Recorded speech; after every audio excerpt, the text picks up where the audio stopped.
Hey, what is up mga bis? So for this video, ang pag-usapan natin na tungkol sa hydrostatics, specifically sa plane and curved surfaces. Let's go. Ayan, so from the topic itself, hydro, tubig, static. So pag-uusapan lang natin dito mga bis is the forces acting upon objects that are submerged in water. Okay, so di ba na sabi natin na when you go underwater or under any liquid, there is a pressure inside there. So, pressure is like a load acting on a certain area. So, sabi nga natin, for example, meron tayo ditong, ito yung water level. Tapos, nag-submerge ka dito ng cube, okay? So, ng cube. So, siguro, side view, ganyan yung makikita mo, di ba? So, itong cube na to, it is being subjected into a pressure. It will be subjected to pressure. So, paano yung pressure diagram yan? We know for a fact na as we go deeper, the pressure increases because the formula is gamma H, diba? Pressure is gamma H. So, as H increases, pressure increases. So, technically, from water level surface, the pressure here is gradually increasing. Ayan. So, makikita natin na yung pressure diagram like to the side of a certain cube is looking like that. So, para siyang trapezoidal loading ba, kumbaga. Now, itong trapezoidal loading, of course, pwede natin yang ma-convert into resultant force. Okay, di ba? Yan. So, yun. Resultant force. So, basically, dito sa topic na to, yung gagawin natin, hanapin natin kung ano yung mga resultant forces due to, na binibigay ng pressure, resultant forces due to pressure on certain surfaces, either a plane or a curved surface. And aside from determining that force, hanapin din natin kung saan yung location niya. Okay, so kung dito ba yan or dito. Kasi those things are essential in like determining of ano ba yung mga capacity na kailangan nating ibigay sa mga gates. Usually yung practical application daw nito sa ating mga gates ng dam or basta gates sa tubig. Ganun. So any plate that is submerged under any liquid or under any water. Okay? So, yan. I hope clear na yan. Yung abis, no? Yan. Erase ko lang to. Back. Okay. So, now, let's start with plane surfaces. So, these are surfaces na, ano lang siya, plain lang. Plain meaning wala siyang curve. Yes ba? So, straight lang. For example, meron tayong ganyan, triangular plate. So, sa side view niyan, for example, itong triangular gate na to, nilagay mo sa tubig. Pag sa side view natin yan, parang nakaganyan lang yan. So, yan, parang nakaganyan lang yan. So, pag ipoproject ko dito, like, pwedeng nakaganyan yan, or pwedeng nakaganyan. So, depende na sa orientation ng gate. Or kahit rectangle, di ba? For example, let's say, what if rectangle pala to, di ba? Hindi, pwedeng rectangle lang pala yan. Yung projection yan is parang rectangle. Or pwedeng circle. Yan, plain din naman yan. Okay, so I hope gets yon. Yan. So, ayun. So, how do we solve for that force and the location of that force in plane surfaces? So, let's say meron tayo ditong dito yung water level, then meron tayong plane, or let's say plane surface dito. Yan, let's say ito yon. Yan, it is inclined to a certain angle. So, how will we find the force acting upon here? Okay? So, kapag nagsosolve tayo dito, yung formula na ipipresent ko will solve the force that is normal to this plane. Okay? So, ang force na masosolve natin dito is always normal to the plane. So, I will put the force here. So, itong force na to, resultant force na to. So, magiging formula based tayo dito para mas madali. So, ipoproject ko yan. Let's say, for example, yan. Let's say, for example, rectangle yan. Okay, so yan. So, ang centroid ng rectangle na to, yan, ang centroid niyan, is basically, syempre, sa gitna niya mismo dito. Yan. So, yung ating, the location of our hydrostatic force will always be below the centroid. Okay? It will always be below the centroid of your plane of your section. Okay? So, palaging mas mababa siya. Kasi nga, alam natin na yung style ng pressure diagram is always pag ganun. As it goes deeper, it goes higher. So, we expect na kapag, for example, andito yan ito. Ano saan ba yung resultant nito? Di ba? We expect that it must be lower this. It must be on the lower part. Di ba? So, yung pressure diagram naman natin, hindi yan magiging ganito di ba?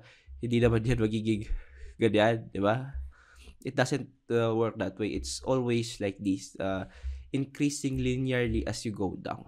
Okay? So, yeah. I think that explains. So, this one, itong force na to mga bis, no? Itong force na mga bis, ang distance niyan, punta dito sa centroid, yeah? Project ko lang punta dyan sa centroid. Ang distance na yan, we call that as the E. So, we name pala, so pangalanan natin yung force na to as force F. Ayan. Yun. So, that is force F. This distance is E. So, we can tell that as, we can denote that as eccentricity. Okay. Now, ano pa ba yung mga ibang distances dito na kailangan natin? So, the distance from the centroid of your plate, no? Distance of your plate, parallel dito sa plate, papunta hanggang sa water surface. Yan. Ito. So, extend ko lang yan. So, this distance, no? From this point, punta sa ating water surface, we denote that distance as distance y bar. Okay? So, again, from the centroid of your plate, papunta doon sa ating water surface, we denote that as y bar. And lastly, the distance from the centroid projected vertically naman to the water surface, ito. Yan. This distance, we denote that as h bar. Okay, so y bar is parallel papunta sa water surface. H bar is vertical papunta sa water surface. Lahat yung dalawang yon nanggaling sa centroid. So, I hope malinaw yan ha. Okay, so I think okay na yun naman yung mga kailangan nating i-consider. Okay, na parameters dito or given para sa formula. So now, punta na tayo sa formula. Ang formula natin mga Bs to find this F, no? F is basically equal to gamma bar H. So parang pressure siya, 'di ba? Pressure, pero i-multiply lang natin yung area ng ating plate. So, yung formula natin is gamma bar H area. Okay? So, na-define naman natin, gamma is unit weight, bar H is ito nga, vertical projection papunta sa ating vertical distance from centroid papunta sa ating water surface, and A is the area. So basically, kung anong shape yan, kunin mo na lang area niyan. Triangle mo yan, rectangle, circle, trapezoid, okay? So, okay yun. Now, next would be the distance E. So, how do we calculate that distance E? E is the distance from the centroid papunta sa ito yun. Okay? Wait, oops. Ko lang para mas yan. This distance, yan. Ito yan yan yung E. Okay? So, that distance E will tell us the location of the hydrostatic force. So, that E, no? To solve for that E, the formula of that is the moment of inertia, centroidal moment of inertia over the area times y bar. Okay, so itong area, alam naman natin, simply the area of the plate. Y bar, guys, y bar, no, is this one. Na-define na natin kanina. Okay, so itong moment of inertia, madali na lang yan. Depende na lang yan sa kung anong shape. Rectangle ba yan? Triangle, di ba? Pero, how will we know saan yung base, saan yung height, o ganon. So, basically, i-refer nyo lang ulit siya dito sa figure natin sa projection. So, para siyang i-analyze nyo siya as like a beam, di ba? Kapag yung beam natin is like ito yung beam, di ba? Ito yung beam. Tapos, maglalagay tayo ng moment dito. Yan, mag-moment tayo dito. Diba yung kino-consider natin dito na base is ito, tapos ito yung height. Yung height parang nakaparallel siya doon sa moment So, same lang din dito, guys. Makikita natin, this force F here, this force F will create gagawa yan ng moment. So, yung moment dyan, it acts, parang dito yan iikot, di ba? Gets nyo ba? Kasi nga naka-projection. So, dito yan ikot. Ito yung base nyo. Yan yung height. So, base times height. Ito yung base, ito yung height. Yun. So, same din yan kapag triangle. Yan yung base nyo. Ito yung height nyo. So, yun. Pwede nyo gawing analysis to kapag nalilito kayo. Pero as you solve naman, maano lang yan. Magiging muscle memory na lang yan kung saan yung base, saan yung height. So, usually, base, height. Yun. Hindi naman nagbabago yung kanyang orientation. So, kapag nakatayo to, kapag nakatayo yan, di yung projection yan is parang ganyan, di ba? Ito yung base, ito yung height. So, ayun. Hope gets yun. Tapos next. Yun, okay na. So, this distance can be calculated by this formula. So, basically, formula-based na lang talaga siya. This is the formula for your F, and this is the formula for your E, or the eccentricity, or for the location of your hydrostatic force. Okay, so that's it for plane surfaces. Basically, dalawang formula na kailangan yung tandaan dyan. Now, board exam-wise, ganyan pa lang yung mga nagsisilabasan. Pero what if, let's say, gawing mas komplikado yung problem? Let's say, yung possible na mangyari dyan is maglagay si examiner ng, ng surcharge na pressure sa taas. Ibig sabihin, hindi atmospheric pressure yung nasa taas, kundi by something bigger surcharge or additional pressure na nakapatog sa taas ng tubig mo, or kahit hindi man yan nakapatong sa taas ng tubig mo. Okay? So, let's say Q. Now, ano yung magiging solution natin dito? Well, basically, baga bisto, yung solution natin would still be the same, no? Ito pa rin yung formula na gagamitin natin. Pero, to make it simpler, okay? So, to make this analysis simpler, itong Q na to, Q is a pressure, di ba? Nakaka-KPA yan. Then, yung gagawin natin ngayon is i-convert natin itong Q into its water counterpart, di ba? To how many meters of water. So, di ba meron tayong formula na P, pressure is equal to gamma H, di ba? So, itong pressure, yan yung Q na given na yan eh. Yan yung possible na ibigay. Like surcharge. So, i-plug in natin yung pressure, then plug in natin yung unit weight. So, masosolve natin yung H. So, i-redraw mo ngayon yung bago mong drawing na tubig na silang lahat. So, wala na tong Q. So, parang in that way kasi mas madali mo siyang maiintindihan, di ba? For example, yan. For example, ganyan. Andito yung mo. Pero by Q dito. Q. So, yung mangyayari ngayon dito, i-convert mo tong Q sa tubig, hindi yung mangyayari dyan. Kung dito yung hydrostatic force mo, tataas yung tubig mo. Yan. So, ito na yung, wala na yung Q dito, pero mas madali na siya i-analyze. Tapos, pag na-convert mo na in this manner, di ba? Di ba? Diyan yung water surface mo. Siyempre, tumaas yan, yung water surface mo. Kasi kinonvert mo itong Q into water. Yung pressure na Q, ginawa mo siyang tubig para mas magandang tignan. So, with this given, pwede mo itong gamitin yung formula na to. Okay? So, and I hope mas easier way of understanding the problem. Meron kasi mga solution yan na iba, pero I think ito yung pinakamadaling paraan para ma-solve yun. Okay, so, ayun, yun lang talaga. F is equal to gamma bar HA, E is equal to IG A Y bar. So, sa solution natin mga bis, I suggest na before we start solving, hanapin muna natin tong Y bar tsaka H bar. Okay, so, trigo lang yan. Given naman yung magiging angle nito, angle of inclination. So, ayan, i-trigo na lang. Hanapin mo na yung H bar tsaka Y bar. Tapos, pag nahanap mo na lahat ng given, plug in na lang yan. So, okay, so pasadahan muna natin yung mga basic shape ng mga plates na to and their corresponding moment of inertia. So, review lang natin. So, kapag rectangle yan, that would be base, height, cube over 12. Okay, so kapag triangle yan, that would be base, height, cube over 36. So, ano pa ba? So, if pwedeng circular yan, kapag circular yan, ang moment of inertia natin would be pi r4, pi r raised to the 4th over 4. So, may formula to na in terms of diameter, pero yung kabisada ko kasi is in terms of r.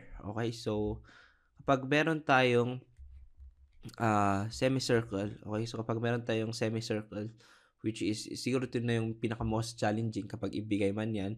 Ang moment of inertia natin dyan would be pi r raised to 4 over 8. Tama? Mali. So, itong moment of inertia mga bis, this is the moment of inertia with respect to this axis. Okay? With respect yan sa axis. Pero yung kailangan kasi natin is with respect to its neutral axis. So, kapag hanapin mo yung centroid yan, around andito yung centroid yan eh. And dapat along this axis yung dapat na alam natin. So, the neutral axis, the value of the moment of inertia with respect to this neutral axis can be given by the formula 0.11 r raised to 4. So, try nyo na lang kabisaduhin to. So, kapag kapag hinati yan sa dalawa, let's say for example, quarter lang yan, edi hatiin mo rin to sa dalawa. So, divide mo lang yan sa 2. So, yun lang. So, magandang i-memorize to, 0.11 r raised to 4. Kasi nag-aral ako nung una, yun yung unang mali ko eh.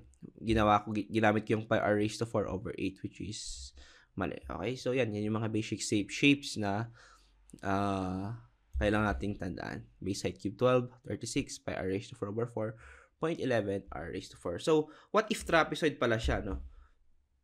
Pero board exam wise, di pa naman nagbibigay. Pero what if lang naman, di ba? Kahit hindi tayo si Jopay.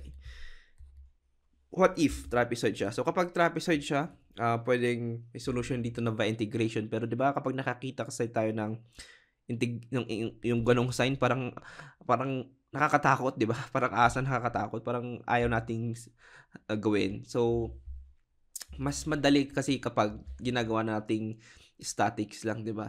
Trigo, ganun. So, yung magandang solution dito, mga bis, nire-recommend ko is hatiin na lang natin to into 2 plates. So, may isang plate na triangle. So, yan. Hatiin natin dito, tapos pagdugtungin natin. Tapos, isang rectangle. So, parang principle of superposition na lang siya. Or hindi. Parang, hindi pala. So, parang yung mangyari dito, isosolve natin siya yung sa triangle, then isosolve natin yung sa rectangle, then magbabarig nun sa lang tayo. Okay? So, yun lang. Tip lang if ever man na lumabas yan. Pero, yan lalabas. Okay. So, ayan. Okay? So, I think okay na tayo for plane or the hydrostatic forces on plane surfaces. So, ayan. Now, move on na tayo sa curved surfaces. Okay? So, curve naman tayo. So, ito yung ating curved surface. Okay? So, gate to mga bis. So, yung projection nito, parang, yung analysis natin dito is medyo infinite. So, pahaba to. Okay? So, perpendicular dito sa nakikita nyo sa screen, parang pahaba lang yan ng pahaba. Okay? So, ayan. Gets ba? So, ito, kapag idodrawing ko siya in 3D, paano ba? Parang nakaganyan yan eh. Yan. Gets ba? 3D ba to? Ayan, so parang ganyan yan mga bis, no? Tapos infinite yan. Infinite yung assumption natin dyan. Kaya kapag nag-analyze tayo, it's either per 1 meter strip lang. Ayan. 1 meter strip lang yan. Or, ayan. Yan. Usually, gano'n naman talaga. Okay, so, ayan. So, pag curved surfaces, ganyan yung usapan. Paano natin sinosolve yung forces natin dito? Kung dito, mga bis, no? Yung formula natin na force na to is finding the force which is normal. Okay? Take note of that. Yung force na yon, it's always normal doon sa ating plane. Okay? Pagdating dito sa curved surfaces, we cannot find that exactly. But pwede natin hanapin yung components ng forces na nag-act dito. Okay? So, how is that? Ibig sabihin lang nun, hanapin natin yung vertical component. Let's say yan. Vertical component, FV. Then yung horizontal component ng hydrostatic force na nag-act dito sa ating plate, FH. So, kung gusto mong kunin yung resultant, edi Pythagorean lang yan, di ba? Parang, kapag triangle yan, ito yung F total mo.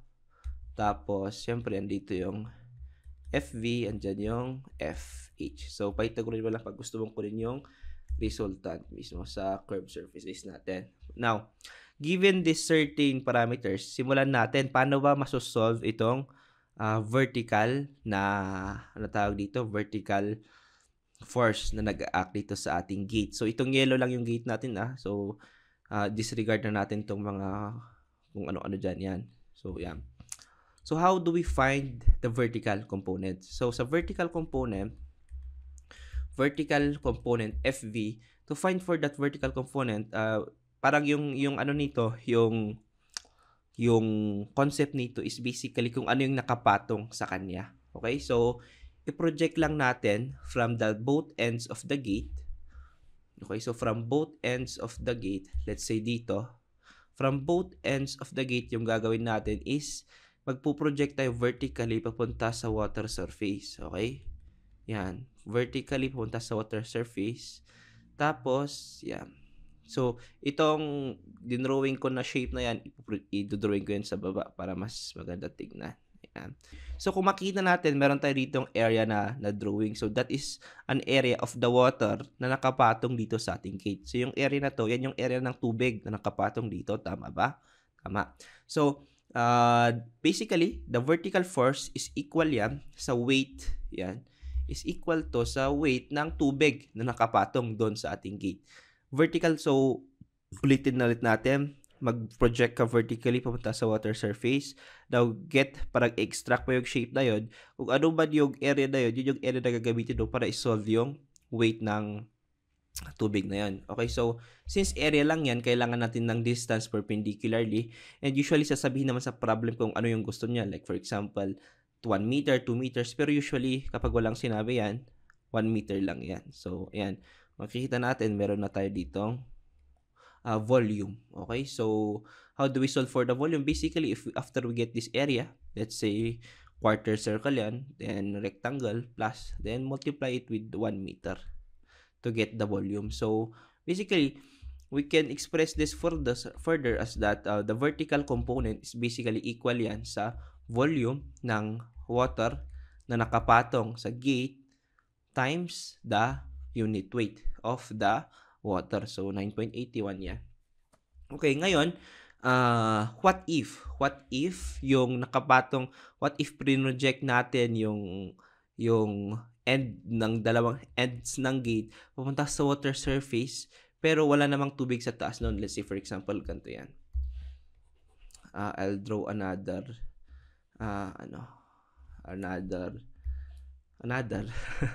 okay, so i-erase ko na to gets naman na siguro yan. So yung tubig natin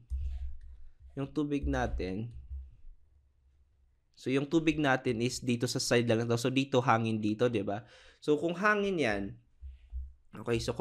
yan, same pa rin yung gagawin natin. Itong water line natin, kunwari ipo-project natin yan imaginarily dito. Kunwari may water, pero hangin yan, 'di ba? Kasi andito lang yung tubig. So gate yan.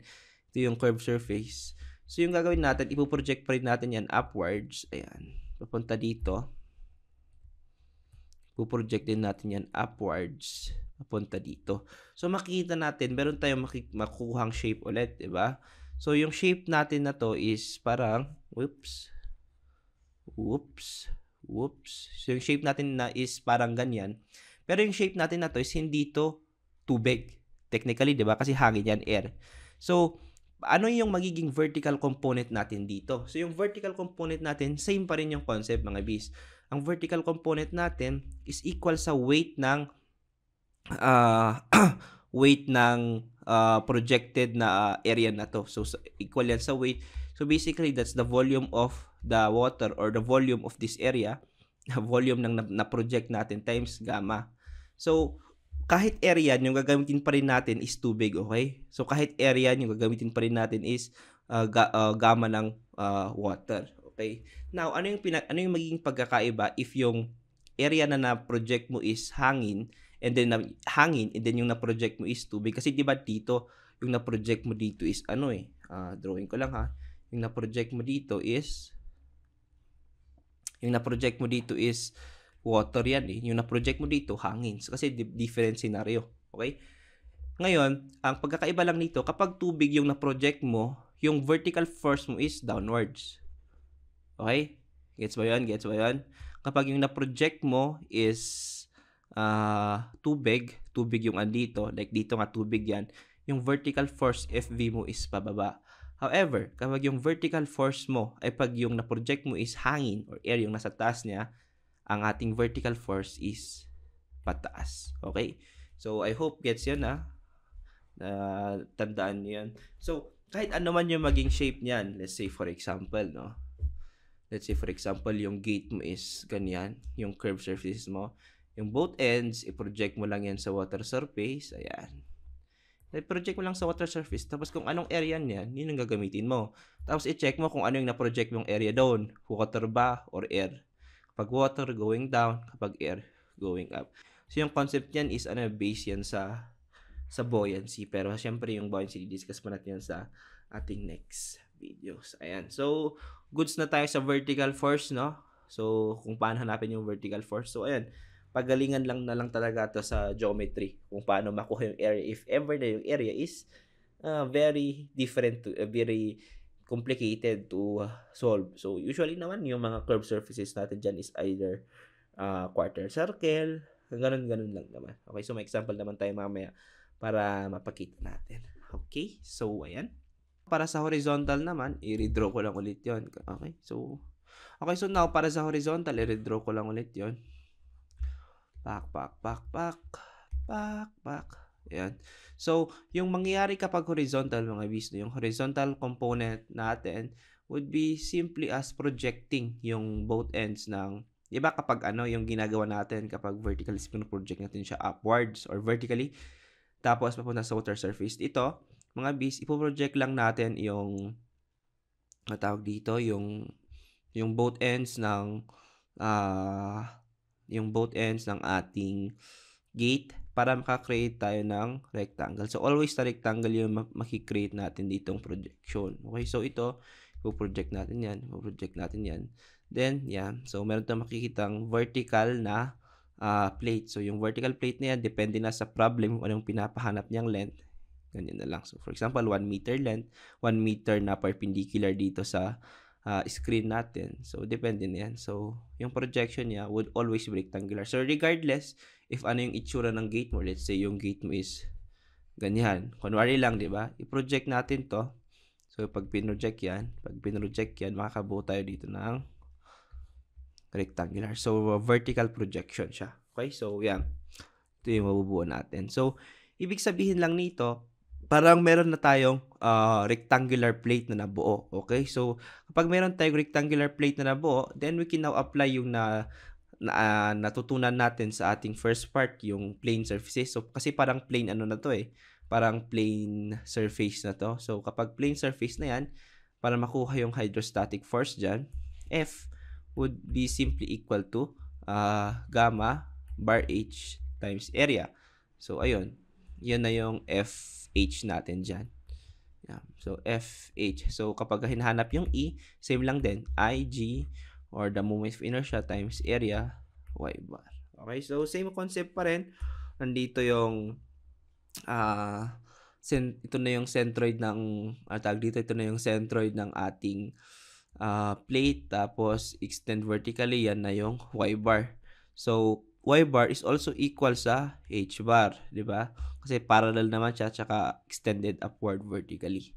Okay, so ayan, okay na yan, di ba? So, that's how you will get your vertical component and your horizontal component. So, sa vertical component, how do you locate the location? How do you locate the location of your vertical component? Basically, it will go back to statics, di ba? So, hanapin mo lang kung ano yung centroid ng area na to, So, using Barignons, you can find the centroid of the intersection. So, sa centroid ng inter-area na to, yun yung location ng vertical. Same dito sa horizontal, you can use the concept of E, okay, para mahanap yung location ng mga yun. So, ayun lang mga bis. That's how you will find this certain forces. So, may examples tayo mamaya and we will see how para natin yun ma-apply. Okay, so, ayun. Recap lang ulit natin for plane surfaces, you just need to memorize two formula. Gamma bar H area, tapos yung E. Tapos sa curved surfaces, kapag vertical yan, i-project nyo lang upwards. Then, parang yung pag-solve ng vertical force component is using the weight. Pagpunta sa horizontal, i-project nyo lang siya. So, magkakaroon ka ng rectangle doon sa horizontal side niya.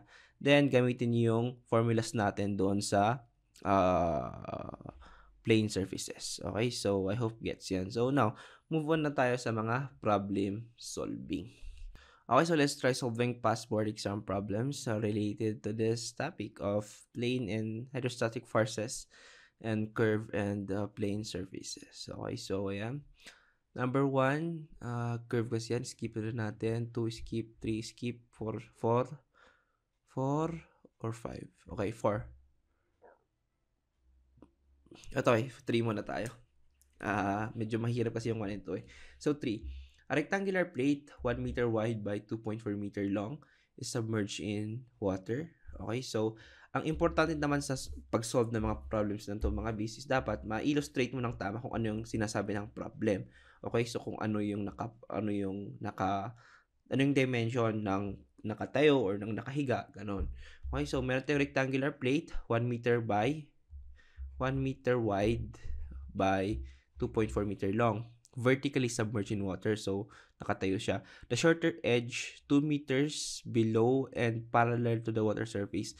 The shorter edge, 2 meters below and parallel to the water surface. Yan. So, dito yung 1 meter, andito yung 2.4 meters. Tama naman, di ba? Kasi yung shorter edge daw is parallel sa water surface and is 2 meters below the water surface. So, this distance is 2 meters, sorry. Okay? So, yung centroid natin, mga bis, kung ito yung centroid natin, yung distance na to, which is yung ating bar y, or so equal sa h bar, is equal yan sa 2.4 divided by 2 is 1.2 plus 2 is 3.2 meters. Okay, so okay na tayo dito. Now, let's move on sa problem. Sabi, evaluate how far in meters below the centroid of the plate is the resultant of the horizontal force acting on each side. So, syempre, yung horizontal force natin dito, or yung hydrostatic force natin is located below the centroid. And yung distance mula sa centroid na yan, yan yung E, di ba? Discuss natin yun kanina. Now, yung tanong, how far in meters below the centroid of the plate is the resultant? So, ito, basically, E lang yung hinahanap natin dyan. So, formula-based tayo, E is basically equal yan sa I over A times Y bar. So, plug in na lang tayo. I natin, or the moment of inertia, is base times height cube over 12. Plug in natin, ano ba yung base? Base natin is 1 meter. Height is 2.4 cube over 12 over, ano yung area? Area natin dito is 2.4 times 1. Ano yung Y bar? Y bar natin is 3.2. So, plug in na lang natin to sa calcu. Then, solve. Di ba? So, try natin. 2.4 cube over 12 divided by 2.4 times 3.2. So, our answer here is 0.15. 0.15 meters. So, yun. Tama. Same siya. Okay? Okay, now let's move on sa next problem. Problem number 4. A circular gate 1.5 meter in diameter is inclined at an angle of 45 degrees. Okay, so fresh water stands on one side of the gate to a height of 10 meters above the center of the gate. So, let's say andito yung water level natin. Meron daw tayong gate na at an angle of 45 degrees. Okay, so let's say this is our gate. Yan. Siguro kapag i-project natin siya, yung kapag titignan mo siya sa dito, kasi parang hinati natin yung tubig dito. Kapag andito ka nakatingin, kapag titingnan mo siya pa ba, yan, circular yan. So, yung circle daw natin is 1.5 in diameter. 1.5 meter in diameter. Ngayon, ano yung tanong? Ano yung iba? Yung angle of inclination daw nito is 45 degrees. Tama ba?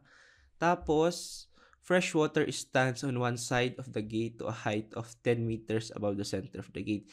So, kunwari ito yung center ng gate, ang distance niyan pumunta sa ating water surface daw is 10 meters. Okay, so basically, meron na tayong bar H. Okay, so sabi ko nga kanina, before we proceed in solving, mas magandang isolve na natin yung bar H tsaka Y bar para mas mabilis na yung computation mamaya. Plug in na lang. So, I will project this here kasi diba yung Y bar natin is ito. Okay, so knowing na 45 degrees to, I can say na 10 din itong part na to. So, we can solve for the hypotenuse, diba? Kasi parang hypotenuse yan. So, basically, square root of 10 squared plus 10 squared is equal yan sa 14.14. So, the value of our y bar is 14.14 meters. Okay, so I think goods naman na tayo dito, di ba? We can now proceed to solving. Okay, so first question. Evaluate the total force of the gate. So, total force basically is F is equal yan sa Y, H bar, area. So, plug in na lang tayo. Gamma natin is 9.81 kilonewton per cubic meter. Kasi tubig naman, sinabi, di ba? Yan, fresh water. Tapos, H bar natin is 10 meters. Area is area ng circle. Pi over 4 times d squared. 1.5 squared. So, yan. Calculator na natin yan. 173.36 kilonewton. Kasi kilonewton per cubic meter. Okay, so yan. Tama. Okay, so yan. Plug and play na lang to. Number 4. And second question. Locate the point of action of the total force from the bottom of the plane of the gate. So since meron tayong hydrostatic force dito, 'di ba? Sabi nga natin always lower than the centroid yung location niyan. Ayan. So, ang tanong, ano daw yung point of action of the total force from the bottom of the plane of the gate? So, ito yung distance na hinahanap mula punta doon sa pinakababa. Okay, so ito yung hinahanap. Let's name that as distance A. But, yung pwede nating malaman is this distance E, di ba? So, we should solve first for E, right? So, solving for E, yeah. Solving for E, sabi nga, formula base lang yan, moment of inertia, divided by A y bar. So, solve natin. Ano yung moment of inertia ng circle? Pi over 4 times radius raised to 4. Ano yung radius niyan? 0.75 raised to 4. Divided by area. Area is pi over 4. D squared, 1.5 squared times y bar. Y bar natin is 14.14. So, we can cancel here pi over 4, pi over 4. So, solve for E or the eccentricity. 9.95 times 10 raised to negative 3 meters. So, move na lang natin 0.00 tama ba? 995. Or we can round it off 3 decimal places. 0, 1. Diba? 0.01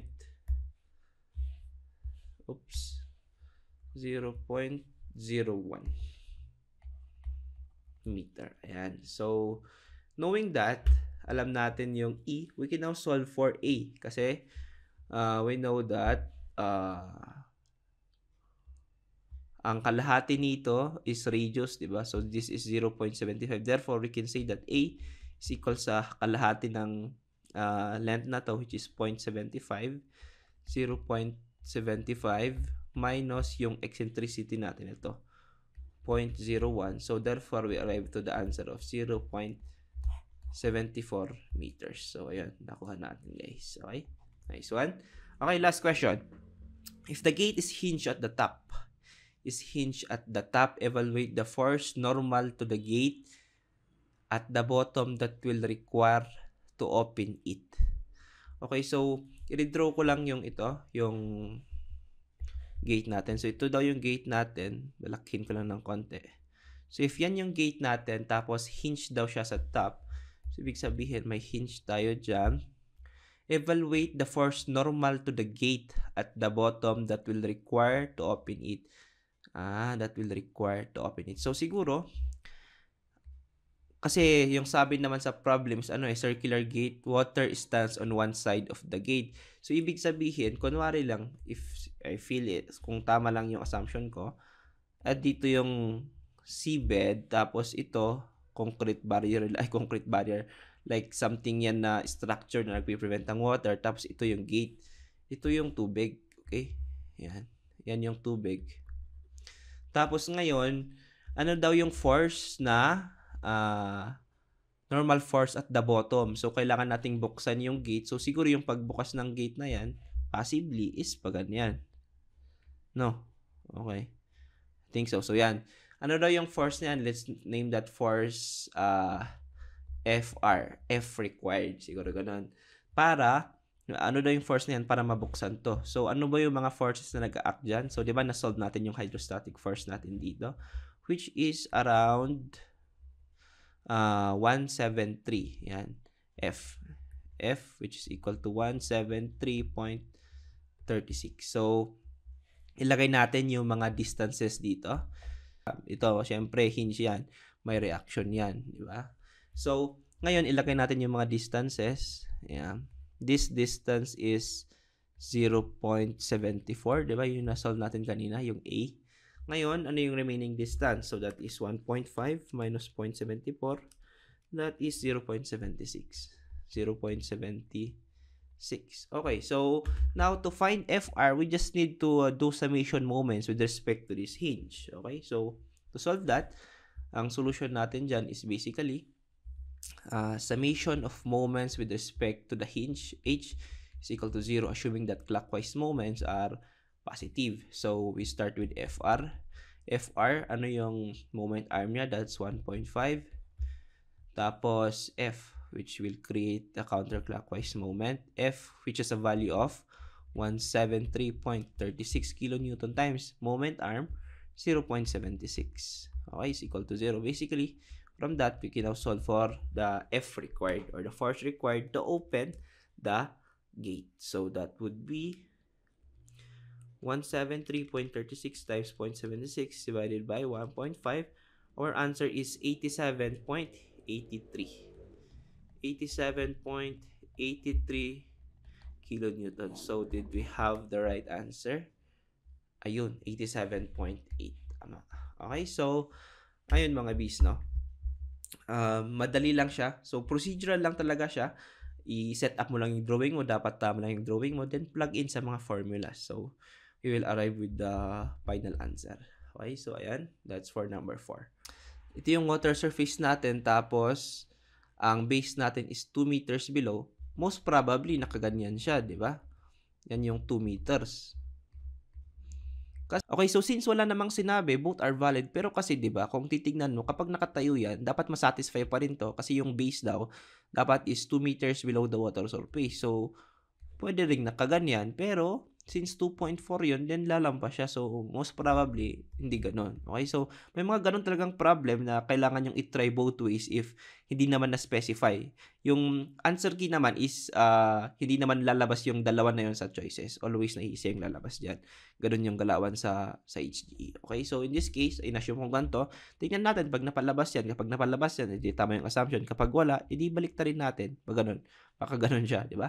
So, try natin. Ano yung tanong? Evaluate how far in meters below the centroid is the horizontal force acting on each side. Okay, so first, hanapin natin yung centroid muna. Diba yung centroid kapag triangle is 1/3 from the base. So, since 2.4 to, edi we can say na yung centroid na yan is around 2.4 divided by 3.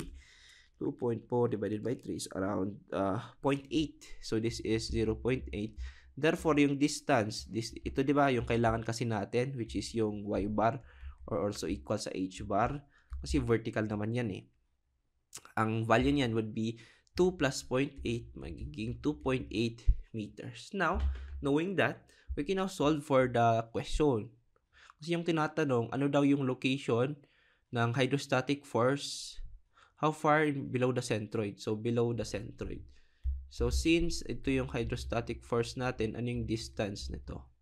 E. So, E yung hinahanap natin. So, basically, formula based lang ulit yan. E is equals to I over area times y bar. Ano ba yung moment of inertia natin kapag triangle? So, that is base times height cube over 36 divided by, ano ba yung area nito? That is 2.4 times 1 divided by 2. Base times height over 12. Tama? Area. Tama, di ba?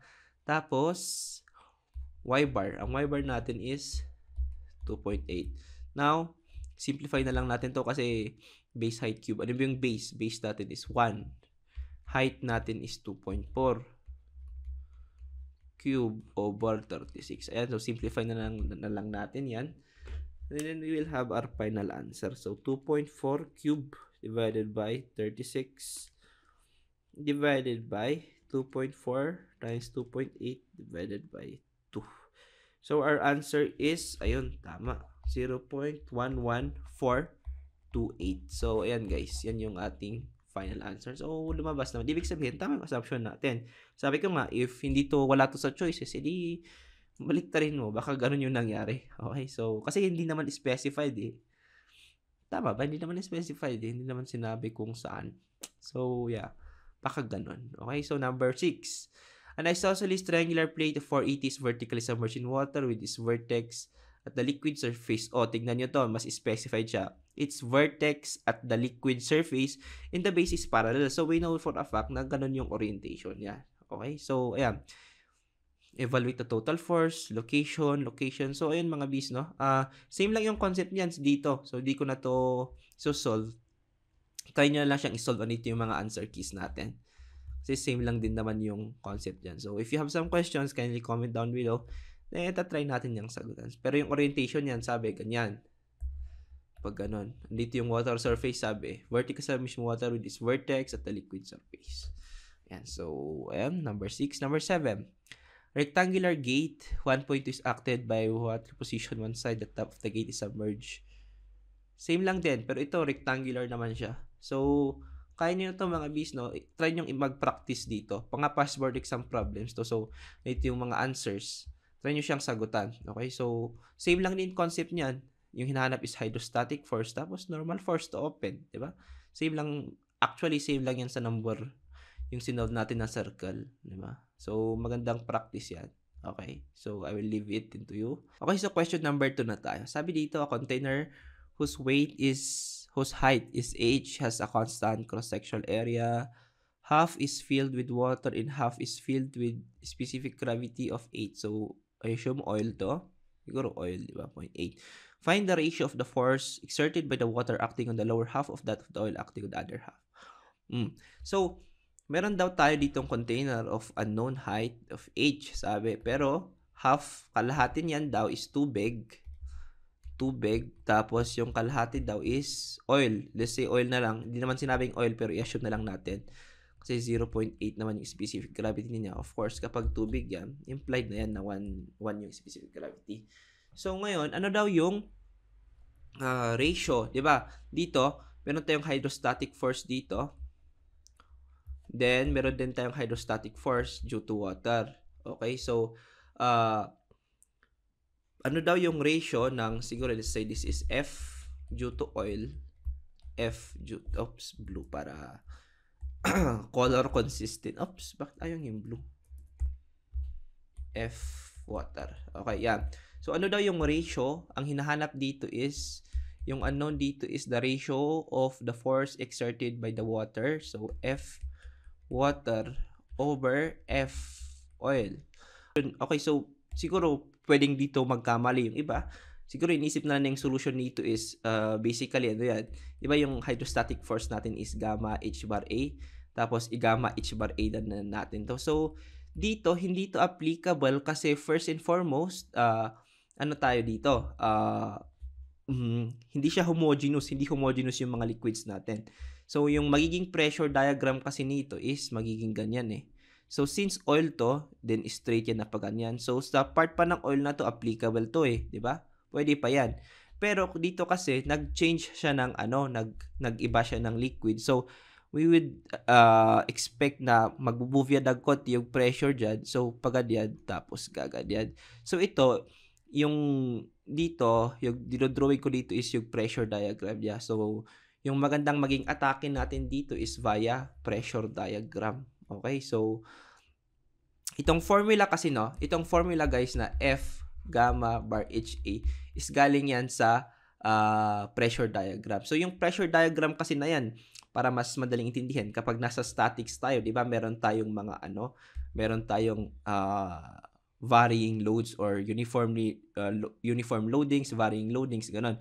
Meron tayong loading na ganyan, meron tayong loading na ganyan, or siguro trapezoidal, di ba? If naalala niyo yung mga ganyan sa, anong subject ba to? Basta sa PSAD, di ba? So, kapag i-convert natin yung mga to sa kanilang resultant, kapag kukunin natin yung resultant ng mga yan, basically, yung gagawin natin is, kukunin lang natin yung area, di ba? For example, kapag rectangular loading, kukunin lang natin yung area ng rectangle, yan na yung value ng resultant na to. Same lang din dito. Guys. So, yung gusto kong lang i-point out dito, is that yung formula kasi na to, derive yan sa gantong sa ganyang concept. Okay? So, dun yan galing. So, pwedeng maging solution pala natin sa pag-solve ng hydrostatic forces is pwedeng via pressure diagram pala. So, i-drawing natin yung pressure diagram, then kunin natin yung area. So, yung value ng area, yun yung value ng force na to. So, gets ba? So, yung value ng area na to, yan, yung area na to, yan yung force ng oil. So, yung area ng trapezoid na to, yan yung force exerted by the water. So, I hope that makes sense, Okay, so ngayon, yung problema natin is how will we set up our pressure diagram? So, from this point, siyempre naka-expose lang siya sa atmosphere. Ang value ng pressure dito is 0. Now, punta tayo sa point na to. Okay, so at this point, ano yung magiging value ng ating oil? Okay, ano yung magiging value ng ating pressure? So, at that point, let's say at point A, the pressure at point A is given by the formula gamma H. So, ang gamma natin dyan is 0.8 times 9.81. So, ano yung height natin dyan? Well, hindi nga given pala kung anong height natin, pero alam natin na equal sila, di ba? Kasi same height, half lang daw eh. So, let's say, para mas madali na lang, mag-assume tayo ng length para walang variable. 1 meter to, then 1 meter. So, let's say, 1 meter to. Okay? So, kahit anong value yung ilagay nyo dyan, magka-cancel lang din kasi ratio naman yung kinukuha natin eh. So, magka-cancel lang din yan sa dulo. Okay? So, mag-assume na lang tayo para mas madali. So, 9.81 times 0.8. Okay? So, ang value niyan is 7.848 kPa kasi pressure yan. Okay? So, yan yung value ng A. Ngayon, mag-move siya ng konti. Joke lang. Hindi pala mag-move. Hindi pala mag-move, guys. Sorry. Okay na pala yun. Pero, yung slope nito, magkaiba lang pala sa slope nun kasi magkaiba yung value ng specific gravity nila. Okay? So, ayusin ka lang yun ha. Sorry lang. Sorry po, tao lang. Diba? So, siguro, dapat yung slope niya is mas, basta magkaiba yung slope nila, guys. Yan. Okay, so now, we need to solve for this point B. Okay, point B. So, basically, the value of the pressure at point B is equal sa initial value at point A. Diba? Kasi parang kung ano yung lahat ng nakapatong plus yung gamma H nito. Okay, so solve natin yan. That would be 7.848 plus gamma H. Ano yung gamma natin dito? That's 9.81 times 1 kasi tubig lang naman times height which is in-assume natin na 1 meter. So, plus 9.81. Our answer here is 17.658. So, I'll just write it here. 17.7. Round off ko na lang. Tapos dito is 7.8. Ayan. So, given this pressure diagram, we can now solve for F water tsaka F oil using the concept of area. Kasi di ba parang ito, parang mga loadings yan eh. Parang isipin yung ganyan siya. Na nakaganyan. Okay? So, loadings yung lahat ng mga yan. Yan. So, erase ko lang to. Okay, so ngayon, isolve na natin tong ratio na hinahanap niya. So, diretso na natin dito, mga bis, no? So, how will we solve for the F? Sabi ko kanina, gagamitin natin yung pressure diagram. The area of the pressure diagram is also equal to the hydrostatic force. So, simulan natin sa tubig. So, force caused by water. So, yung force caused ng tubig is basically equal sa area ng trapezoid na to. So, base 1 is 7.8. Base 1 plus base 2 divided by 2 times height. So, yan yung value ng F water na to. Ngayon, punta tayo sa F ng oil. So, triangle lang siya. Okay, so base times height divided by 2. So, 7.8 base times height na 1 divided by 2. So, we can see na makakancel yun. Cancel. So, ayun. Let's solve for it and hope na tama yung ginawa natin. 7.8. So, our answer here, guys, is 3.27. So, ayun guys, malapit siya sa ating answer. Siguro dahil sa rounding off, di ba? Nag 3 decimal tayo, tapos biglang 1 decimal. So, ayun. Magkakalayo naman yung choices na yan pag sa actual isa. Okay? So, choose the closest na lang sa ating choices. So, that's it, mga bees. Okay, so last problem na tayo mga bees, no? The length of the gate is perpendicular to the paper is 10 meters. So, perpendicular daw dito. Ang length daw nito is 10 meters. So, sa screen na nakita nyo, parang mag-extend pa yan. Bibinatin yan ng 10 meters. So, compute the vertical force component of the total pressure AB. So, yung pinapa-compute sa atin is yung vertical component kasi 'di ba kung makita natin ano to curve surface, okay? So sample to ng curve surface. So ano siya, parang circular siya. Kung i-extend natin to, circle to. Pero syempre yung gate lang dyan is ito, banking. Ayun, so 60 degrees yan. 62 ba? 60 degrees. Ayan. So paano natin i-solve yung vertical component? So sabi ko nga, yung pagkuha ng vertical component is parang pagkuha lang yan ng area. So, project lang yan upwards. Yan. So, yung area na makikita natin dito, yan. Yung area na yan yung bigat ng tubig na yan lang yung component ng vertical force. So, basically, ang kailangan natin gawin is mahanap kung ano yung area nito. So, paano natin yun gagawin? So, ayun, diskarte lang talaga yung gagawin dito. So, i-redraw ko lang yan. Yan, di ba? So, meron tayong ito. So, ito yung figure na to. So, kailangan natin makuha yung area na to. So, first and foremost, ano yung mga kailangan natin gawin? First is, we need to determine, bakit walang radius? Saglit lang guys ha. Okay, so yung radius dyan guys, 6 meters pala, sorry. So, 6 meters to. Okay, 6 meters yan. Okay, so given na 6 meters to mga bis, ano yung pwede natin gawin para makuha yung area na to? Yan, this area. How will we get this area? Basically, kung ako yung aatake dito, yung magiging solution ko dito is kukunin ko yung area ng ito. So, para makuha yung ito, kukunin ko yung area na to, yung triangle na yan, this one, A1, plus, i-add ko yung area ng rectangle. Yan. Minus, tapos ima-minus ko yung sector na to. Yan. Yun. So, gets ba? Bali, magiging solution ko dito para makuha yung area na to is, kukunin ko yung area 1 na to, A1. Tapos, ipa-plus ko yung rectangle na to, yung buong yan, A2. Tapos, isusubtract ko yung yung red na to. Yan. Para, ang sagot natin dito, maging, kapag tinotal natin yan, yung matitira lang dyan, is ito lang. Which is yun naman yung hinahanap natin. Kasi yan yung tubig na nakapatong dito sa ating curved surface. Okay, so, tara, gawin natin. Una, punta tayo, simulan natin dito sa A1. So, how will we solve for this A1? So, basically, teka lang, alisin ko lang to. Dito kasi mga bis, 60 degrees to, di ba? 60 degrees. So, pwede nating makuha yung length na to. Okay, so yung length na yan is basically 6, since ito ay opposite, 6 sine 60.